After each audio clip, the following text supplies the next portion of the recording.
Guys, welcome to my channel. तो आज हम करने वाले हैं the fundamental unit of life के समरी देखेंगे हम। वैसे अब तो 9th क्लास के सिलेबस से ही ये चैप्टर हट चुका है, तो आई थॉट कि मुझे नहीं रिकॉर्ड करना चाहिए, बट अब मैंने ना इसके नोट्स बना लिए थे ये पूरा। तो फिर मैंने सोचा जब बना ही लिए नोट्स तो वीडियो रिकॉर्ड करने में क्या ही जा रहा है मेरा, तो इसीलिए मैं वीडियो रिकॉर्ड करूँ। अदरवाइज़ ये अब तुम्हारे सिलेबस से कट चुका है चैप्टर, तो देख लेना। मैं बस अपलोड कर रही हूँ ऐसे ही। आई होप किसी के तो काम आए, क्योंकि ये चीज़ बेसिक है, बहुत ज़्यादा बेसिक है। साइंस अगर किसी को इंटरेस्ट है तो ये चैप्टर ज़रूर पढ़ना। बायोलॉजी की बेसिक है ये, बेसिक से भी बेसिक। तो पढ़ाई करनी हो तुम्हें तो you can watch this video, otherwise ये तुम्हारे सिलेबस में नहीं है। So if you want to कि सिलेबस के अंदर ही रहे तो इस चैप्टर को मत देखना तुम, ठीक है। ओके, तो स्टार्ट कर देता। Fundamental unit of life. Fundamental क्या होती है? Basic unit of life. तो बेसिक यूनिट क्या है हमारे, तो इसका जो जवाब है वो सबको पता ही होगा। Cell is the basic unit of life. Cell से ही हमारी बॉडी बनी। सेल से बहुत सारे सेल्स मिलके टिश्यूज़ बनाए, टिश्यूज़ मिलके बहुत सारे टिश्यूज़ मिलके ऑर्गन बनाया, बहुत सारे ऑर्गन मिलके ऑर्गन सिस्टम बनाए। तो ये ऐसे ही ऑर्गन सिस्टम बना है हमारा सेल को मिला के। तो in 1665 Robert Hooke examine thin slice of कॉक थ्रू द माइक्रोस्कोप। 1665 में सबसे पहले रॉबर्ट हुक ने एग्जामिन करा था, मतलब डिस्कवर करा था डेड सेल, पर इन्होंने डेड सेल को करा था डिस्कवर। लिविंग सेल को एंटोन वेन लेवन हुक ने किया था डिस्कवर, ठीक है।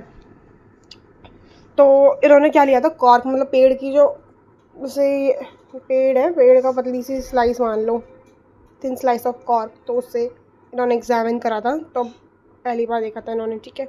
It look like Honey com consisting of a many compartments. जैसे हनी, वो मधुमक्खी का छत्ता होता है ना, तो उसी की तरह। और जैसे उसमें छत्ता बना हुआ है तो उसमें बहुत सारे कंपार्टमेंट्स, उसी टाइप का ही बता रखा है।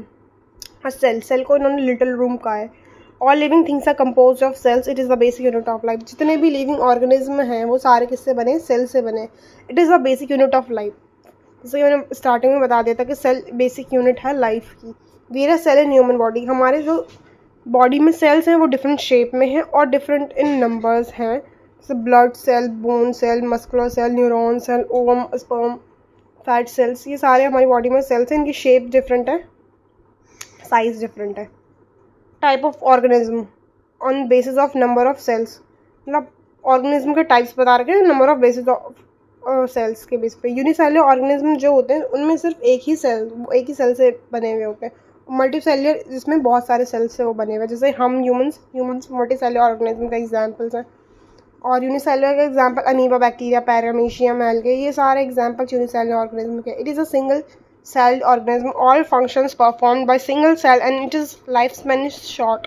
मतलब ये एक ही सेल से बने हैं, सिंगल सेल से बने हैं, और इनका जो एक सेल है जिससे वो बने वही सारे फंक्शन करता है, सारे काम वही सिंगल सेल करता है। और इनका जो लाइफ स्पैन होता है वो भी बहुत छोटा होता है। मल्टी सेलुलर का लाइफ स्पैन, अब खुद का ही लाइफ स्पैन देख लो। वैसे कहा तो जाता है 100 है, बट आज की डेट में 100 तो कोई जीता नहीं है। 60, 70, 80 यही एक एवरेज एज बची है लोगों की। तो मल्टी सेलुलर का लाइफ स्पैन बहुत लॉन्ग होता है, बट यूनिसेलुलर का लाइफ स्पैन बहुत शॉर्ट होता है, ठीक है। अब इसका एग्जाम्पल्स याद रखना, अमीबा, बैक्टीरिया, पैरामीशियम, जो कि इंपॉर्टेंट है। मल्टी सेलुलर ऑर्गेनिज्म के एग्जाम्पल तो human, trees, animals etcetera. It consist of large number of cells, different cells perform different functions and its life span is long. मतलब इसमें बहुत सारे सेल्स से बना है और इसमें हर सेल अलग काम करता है। जैसे कि हमारा जो नर्व सेल है वो फंक्शन का काम करता है, ब्रेन को फंक्शन करने का। जितने भी सेल्स हैं वो डिफरेंट डिफरेंट काम करते हैं। डाइजेस्टिव एंजाइम, लीवर जो है, लीवर के सेल डाइजेस्टिव एंजाइम को सिक्रेट करते हैं, है ना। तो ऐसे ऐसे बहुत सारे अलग अलग काम करते हैं। What is cell? सेल क्या है और किससे बना है cell? Cell is made up of 3 organism. मतलब बेसिक मोटा मोटा ना 3 ऑर्गेनिज्म पता है, वैसे 3 नहीं होते, और भी ऑर्गेनिज्म हैं।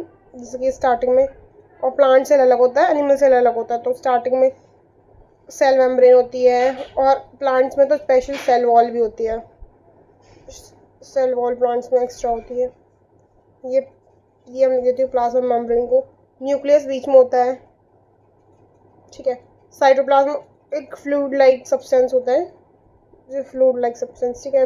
मोटे मोटे ही चीज़ थी, मैं एक बार तुम्हें डायग्राम में दिखा देती हूँ प्लांट सेल और एनिमल सेल का। लास्ट में लगाया है, ये रहा। प्लांट सेल ये रहा रेक्टेंगुलर शेप का और ये ओवल शेप का है एनिमल सेल। और इसमें तुम देख लो ध्यान से क्या क्या ऑर्गेनल्स हैं। प्लांट सेल में सेल वॉल है बट इसमें सेल वॉल नहीं होती है एनिमल सेल में। फिर अंदर सेल मेम्ब्रेन तो दोनों में ही, ये वाली जो है सेल मेम्ब्रेन यहाँ पे लिखा है दोनों में ही होती है। अंदर गोल्गी अपरेटस, ये वैक्यूल मेम्ब्रेन है। क्लोरोप्लास्ट भी यहाँ नहीं होता एनिमल सेल में, ठीक है। माइटोकॉन्ड्रिया ये रहा, साइटोप्लाज्म भी दोनों में ही होता है। क्लोरोप्लास्ट के पार्ट है। अमाइलोप्लास्ट, ल्यूकोप्लास्ट, एंडोप्लाज्मिक रेटिकुलम में भी दोनों में है, या न्यूक्लियोलस बीच में, smooth endoplasm, Golgi vesicles, ribosomes, ये चीज़ें इन दोनों में ही है। तो एक बार डायग्राम ढंग से देख लो कौन कौन सी चीज़ें हैं। ये न्यूक्लियस हो गया हमारा, गोल्गी अपरेटस इस टाइप का होता है, माइटोकॉन्ड्रिया एंड सेंट्रियोल्स ये हैं। छोटे छोटे जो स्पॉट्स हैं ये राइबोसोम्स हैं। अब मैं आगे देखते हैं, सबके फंक्शंस देखेंगे, ठीक है। डायग्राम एग्जाम में आता है तो अच्छे से याद करना। सबसे पहले सेल मेम्ब्रेन और प्लाज्मा मेम्ब्रेन, ये लिपिड्स और प्रोटीन से बनी हुई होती हैं। It is boundary of each cell which separates the cytoplasm from the surroundings जो भी हमारे जैसे ये सेल हैं तो यहाँ इसे सराउंडिंग करना बाहर की जगह, इसमें से सेपरेट कौन कर रहा है, यही कर रही है प्लाज्मा मेम्ब्रेन। नहीं होंगी तो सेल ऑर्गेनिज्म बाहर नहीं जाएंगे, बाहर चले जाएंगे ना, तो एक तरीके से ये सेपरेट करने का काम कर रही है प्लाज्मा मेम्ब्रेन। और ये सेमी परमेबल होती है, वो अभी देखना point. Present in both animal and plant cell, दोनों में प्रेजेंट होते हैं, एनिमल सेल और प्लांट सेल में। It is made up of protein से बनी होती है, लिपिड्स, प्रोटीन्स, इन सबसे। It is selectively permeable, it allows some minerals and in and out, मतलब सेलेक्टिवली परमेबल है ये सब कुछ, किसी भी सारे सब्सटेंस को अंदर नहीं आने देगी, जो काम किया वही अंदर और बाहर जा सकते हैं, तो ये सिलेक्टिव। पूछ लेगा selectively permeable organ carry organelle कौन सा है, तो प्लाज्मा मेम्ब्रेन है। It is flexible and can be field unbroken and reunited, मतलब फ्लेक्सिबल है ये बहुत, ठीक है। बेसिक इतना ही है। मूवमेंट थ्रू प्लाज्मा मेम्ब्रेन के थ्रू, जैसे कि मैंने बताया, मूवमेंट्स होती है, अंदर आना बाहर जाना, इन मूवमेंट्स को। तो ये दो टाइप की होती है, डिफ्यूजन और ऑस्मोसिस। डिफ्यूजन क्या, it is the movement of a substance from high concentration to low concentration. High concentration से अगर कोई चीज़ लो कंसंट्रेशन में आ रही है तो उसे हम डिफ्यूजन बोलते हैं। और बेसिकली मोस्टली हम गैसेस के लिए कहते हैं। Oxygen and carbon dioxide can move by diffusion, oxygen और कार्बन डाइऑक्साइड डिफ्यूजन के थ्रू मूव करती हैं, ठीक है। और osmosis the movement of water molecules through plasma membrane called osmosis. Water move in and out by osmosis. अब osmosis क्या है, लिक्विड के लिए बात करी गई है, और डिफ्यूजन हमने गैसेस के लिए बात करी है, ठीक है। तो वाटर मॉलिक्यूल्स का मूवमेंट होना, ठीक है, इन और आउट, अंदर जाना, इसके बारे में ये ऑस्मोसिस है। Put sell in water solution, sugar and salt. अब इसमें तीन टाइप के सॉल्यूशन है, हाइपरटोनिक, आइसोटोनिक और हाइपरटोनिक सॉल्यूशन। हमने जो सेल को वाटर सॉल्यूशन में डाला है उसमें शुगर और सॉल्ट अपनी मर्जी से कुछ भी ऐड कर देना, ठीक है। तो अब हाइपरटोनिक सॉल्यूशन क्या होता है, सेल जो होता है, जैसे कि मैं यहाँ पर डायग्राम बना दूँ तो जो सेल हमने इसमें डाला है, सेल का मतलब क्या है, तुम वो डाल लो, किशमिश डाल लो, तो वो श्रिंक हो जाएगा, बिल्कुल श्रिंक। हाइपरटोनिक में श्रिंक, ठीक है। कंसंट्रेशन तो तुम्हें पता है हाई से लो में जाती है, तो कंसंट्रेशन इसके अंदर ज़्यादा होगी। Concentration of solution outside the cell is less than inside the cell, मतलब बता तो रही हूँ, सेल के अंदर कंसंट्रेशन ज़्यादा होगी और यहाँ बाहर कम होगी। तो ज़्यादा से कम, मतलब हाई से लो में जाती है, तो यहाँ से जितना भी कंसंट्रेशन होगा वो मूव कर जाएगा सेल से बाहर। और जब अंदर की चीज़ मतलब सब्सटेंस बाहर आने लगेगा तो ऑटोमेटिकली वो श्रिंक हो ही जाएगा। और हाइपोटोनिक में इससे अपोजिट होता है। Concentration of solution outside the cell is more than inside. जो कंसंट्रेशन होती है सॉल्यूशन की वो ज़्यादा होती है, जैसे कि यहाँ पे मैंने सेल डाला हुआ है, यहाँ पे कंसंट्रेशन ज़्यादा है, तो ज़्यादा से अंदर जाती है, मतलब अंदर कम है तो हाई से लो में मूव करेगी। जैसे कि मैं बताया था, कंसंट्रेशन हाई से लो में मूव होती है, तो सेल जो है स्वेल हो जाएगा। तो ये चीज़ याद रखना, हाइपरटोनिक में सेल जो है श्रिंक हो जाता है और हाइपोटोनिक में सेल जो है स्वेल हो जाता है। तो ये चीज़ याद रखना तुम। मैं तो हमेशा इसमें कंफ्यूज ही होती थी, हाइपोटोनिक, बट तुम कंफ्यूज मत हो ना। हाइपो पो आ रहा है ना, पीओ का साउंड, तो पो का मतलब स्वेल, अपना आप समझ लेना, पो स्वेल हो रहा है, पो का मतलब स्वेल, ठीक है। और आइसोटोनिक में तो कुछ भी नहीं होता, मतलब सेल ना ही श्रिंक होता है ना ही स्वेल होता है, जैसा हमने डाला है वैसे ही रहता है उसमें। Equal concentration outside and inside the cell, तो कंसनट्रेशन दोनों तरफ सेम होती है, बाहर भी और अंदर भी। Due to this cell gain equal amount of water which is lose, जो सेल लूज करेगा उतना ही गेन करेगा, तो हमें आफ्टर ऑल कोई डिफरेंस नहीं दिखेगा सेल के अंदर, ठीक है। अब इसके बाद सेल मेम्ब्रेन, न्यूक्लियस, बाकी हम फिर हम नेक्स्ट वीडियो में कवर अप कर लेंगे।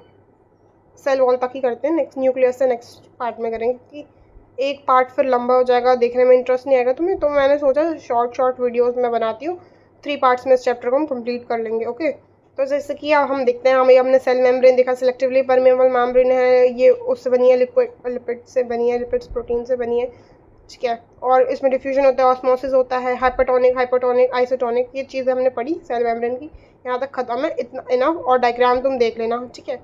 और अब हम सेल वॉल देखते हैं। It is the outermost covering of the plant cell wall, मतलब सेल वॉल मैंने तुम डायग्राम में जब बता रही थी तो मैंने बताया था कि सेल वॉल सिर्फ और सिर्फ एनिमल सेल में नहीं होती है, सिर्फ और सिर्फ प्लांट सेल में होती है। It is outermost covering cell membrane. अब तुम कहोगे कि सेल मेम्ब्रेन है ये, सेल मेम्ब्रेन के बाहर भी एक लेयर है, क्योंकि प्लांट्स को एक्स्ट्रा शील्डिंग की ज़रूरत होती है, क्योंकि वो लोग बोल नहीं सकते, मूव नहीं कर सकते, तो उनको एक्स्ट्रा प्रोटेक्शन की नीड है। हमारा क्या, हम तो कुछ भी बोल सकते हैं, कुछ कर सकते हैं। It is absent in animal cell में एब्सेंट होता है। It is rigid, strong, porous and non living structure, मतलब बहुत रिजिड है, सपोर्ट करने के लिए काम करती है।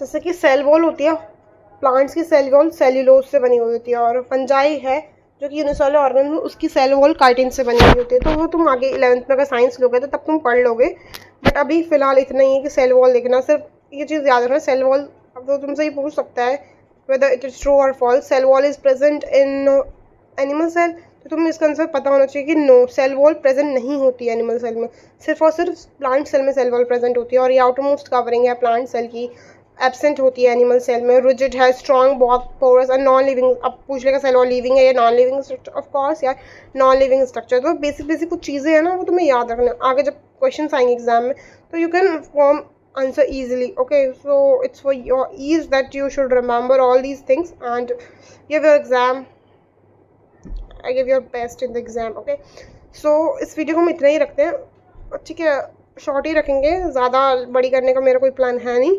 तो अब न्यूक्लियस से हम नेक्स्ट पार्ट में पढ़ेंगे, तब तक के लिए बाय बाय। इस वीडियो को अपने दोस्तों के शेयर करना, कमेंट करना, लाइक करना। Okay, tata, see you.